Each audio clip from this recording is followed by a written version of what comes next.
Nag-pump. Sabi na, magiging higher daw ang $2. Oh, wow. Tapos, tingnan natin yung futures. What? Yung position ko, nasa 29 na. Nag-profit pa ng 1690 sa futures. Andiyan ka pa?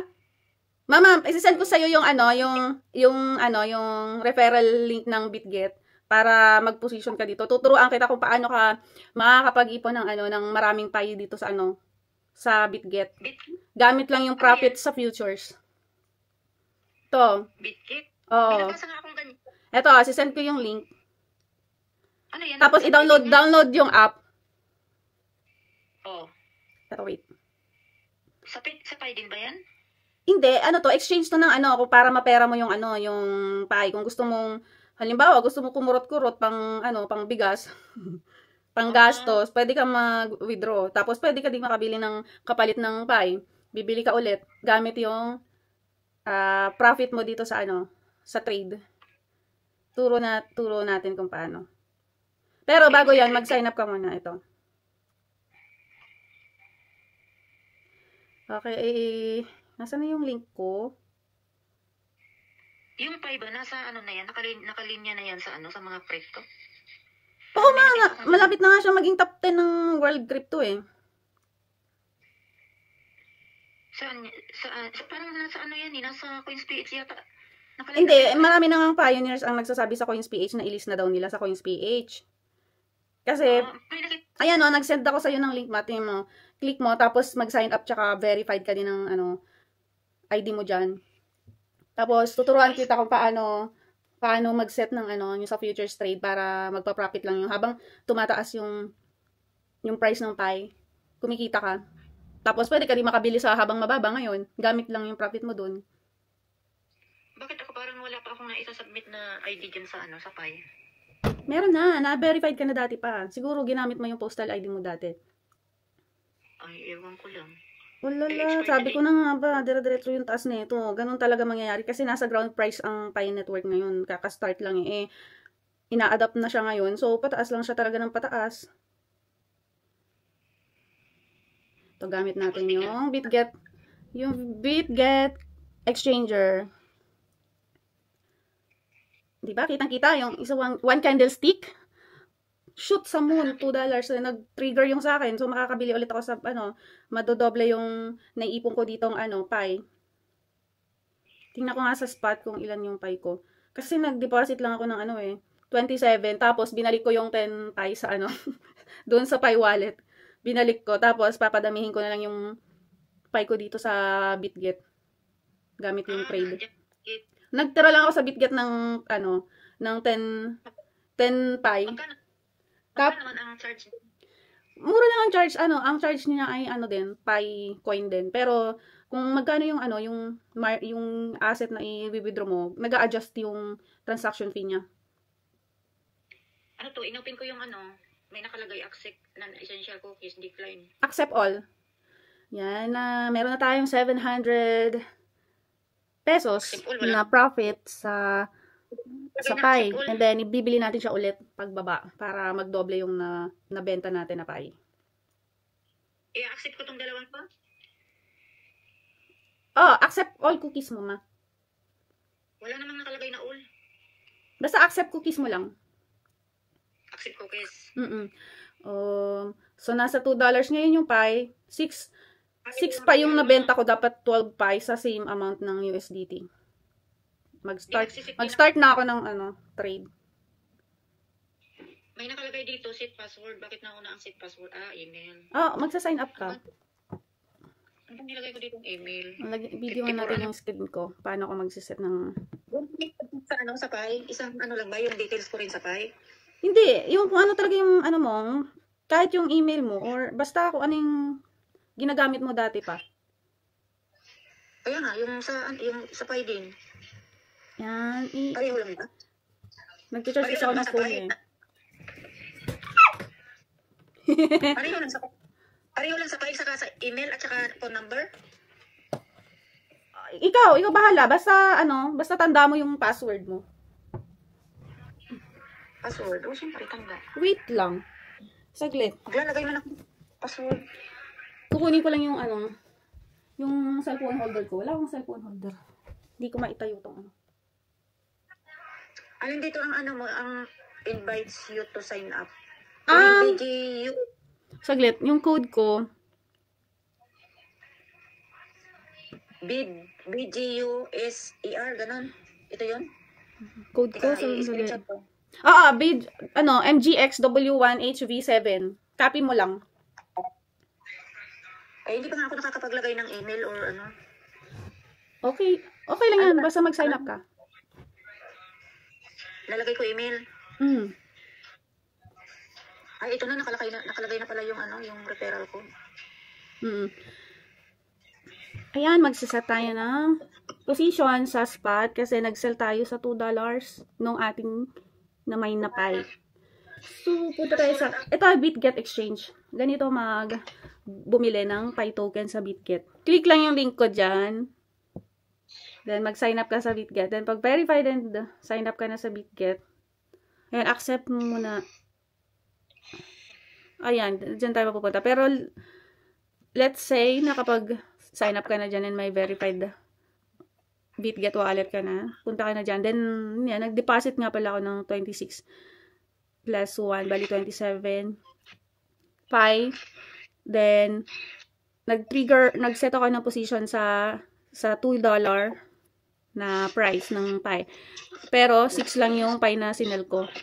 Then, yung 10 ko dati, binalik ko sa Pi wallet. Kasi, na-realize ko nga na magkaiba yung magiging value niya in the long run. So, yung meron na lang ako ditong natirang 17 and then nag-sell na yung 6. So, may 11 na lang akong natira sa spot wallet ko. Ayan, 10.83 kasi nabawas yung transaction fee. So, nag-adjust yung transaction fee based doon sa amount ng Pi na binili mo or sinel mo. Then, yung pagkabilihan ng Pi na nag-trigger is 709. So, total sa USDT is $4.26 US. So, ngayon, magsiset tayo ulit ng panibagong buy order. So, dito tayo pupunta sa trade. Then, gamitin natin yung kabuuan nung nasell natin sa USDT. Yun din yung ibibili natin ng another Pi. So, mag-limit tayo dyan. Meron yung options. Limit order, market order. Kapag limit order, ikaw yung magsiset ng buy average price mo. Kung market naman, ibig sabihin, kung magkano yung price ngayon, real time, tapos nag-buy ka, yun din yung magti-trigger na market price mo sa entry.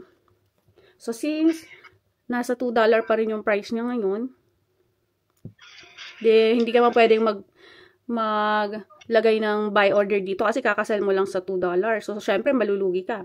So, dapat dito tayo mag-set ng position sa baba.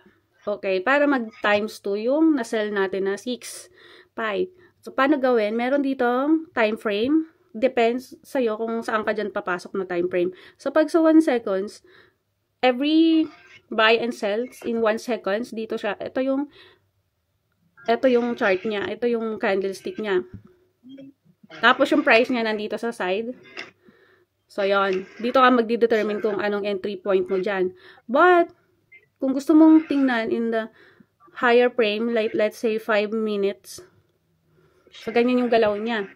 So, ako, since dito nag-sell yung position ko, mag-set ako ng trigger sa, ang surge niya is 31%. So, let's say sa negative tayo ng surge dyan mag-set.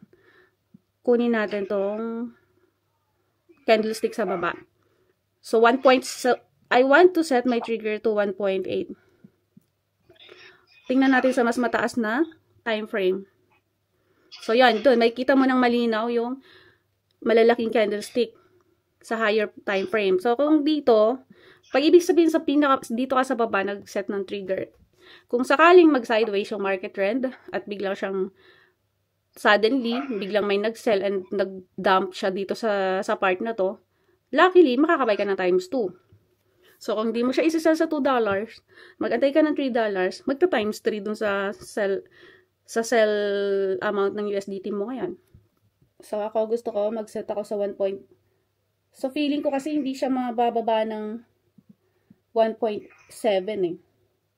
Or kasi kanina, 1.6 lang siya kanina eh. So, tingnan natin dito kung babalik siya dito. Antayin lang natin na balikan tayo ng market. Ayan. Mag-set ako ng trigger amount ko sa 1.68. Punta ako sa limit. Then, baguhin ko tong buy price. 1.6820. So, yung amount ng pie, gusto ko buo na kung magkano yung nasal ko sa price na 12 USDT. So, ilalahat ko siya. So, konti lang yung magiging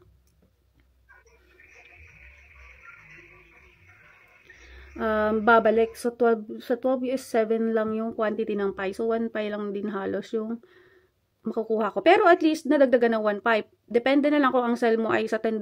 Dun, let's say, meron tayong 7 pie kasi mayroon ako dito natira. Tingnan natin. Kung mag-trigger tayo ng, mag-set tayo ng $3.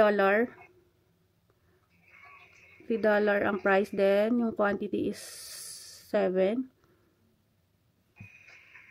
So, magkakaroon tayo ng 21 USDT. Diba? Nag times 2. Okay. Pero, let me buy first. Ayan. Okay na yan. 7. Although, kakaunti lang paling nadagdag sa 1.68.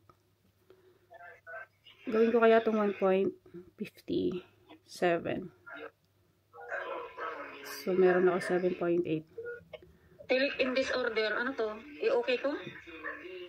Yeah. Ano yan, ma? Select in this order? Okay, nag-confirm na ako. Ha? Nandiyan ka na ba sa BitGet? Ayun na. Meron na tayong order. Buy order dyan. So, 1.5.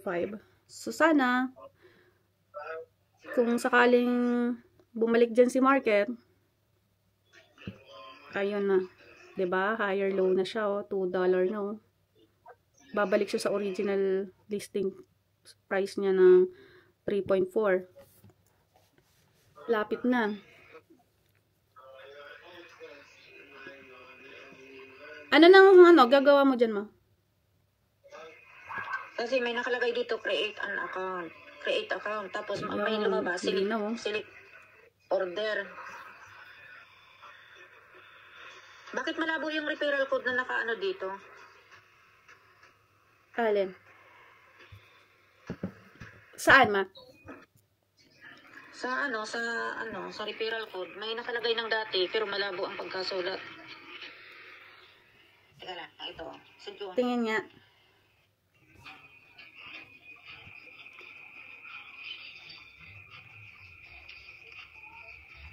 Tapos, nung clinic ko yung create account, ay, ang nalabas man, yung ano? Mag-share screen ka.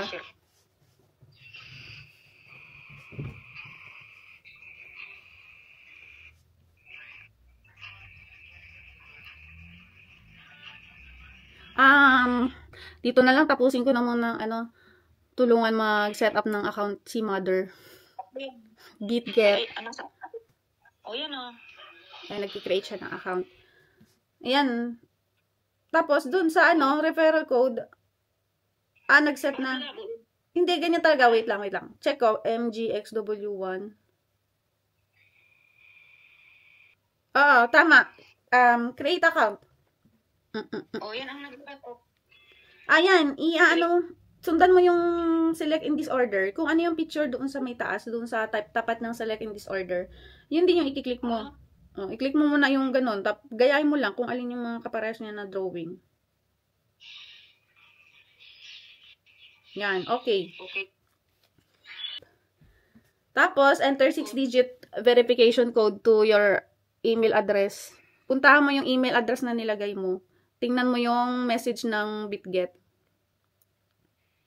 Yan lang. Ayan, may verification na. BitGet. Mali pa yun. Ayan, i-click mo yung message ng BitGet.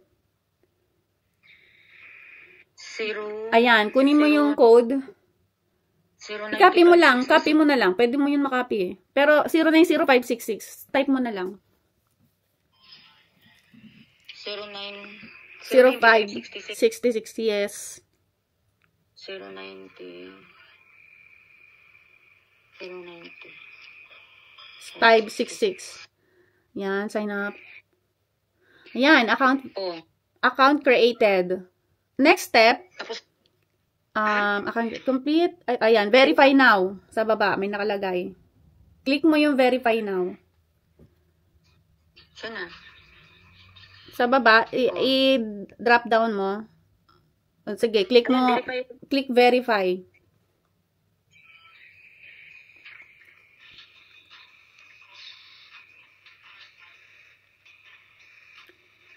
Ayan, kung anong type ng ID na ipapasa mo.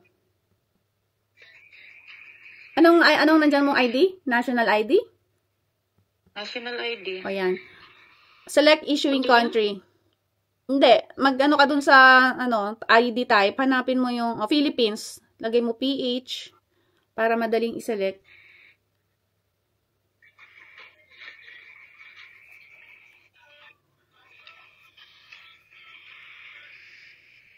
Republic of the Currently creating her BitGet account.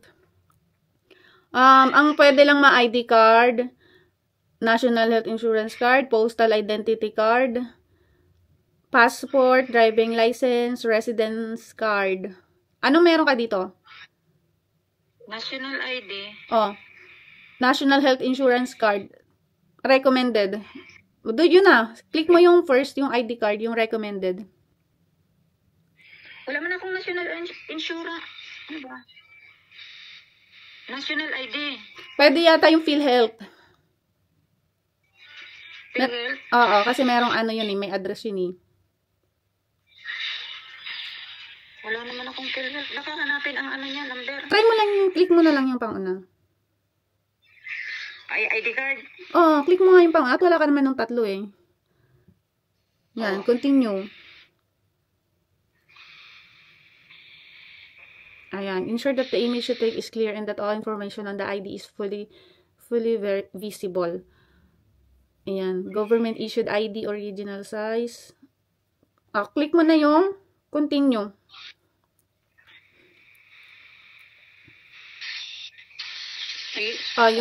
Nasaan yung ID mo? Kailangan nating mag-close ng camera kasi gagamitin mo. Kung meron kang nakasave dyan, mas okay yun. I-download mo na lang. Pwede naman eh. Ayan plus photo front. Wala. Wala kang picture? Hindi mo na-picturean yun? Wala. Yun lang. Kailangan niyang mag-upload ng ID.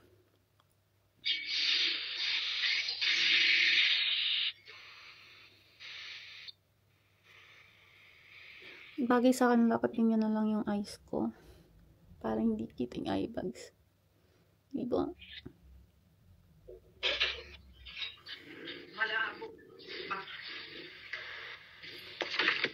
Sige. Try mo.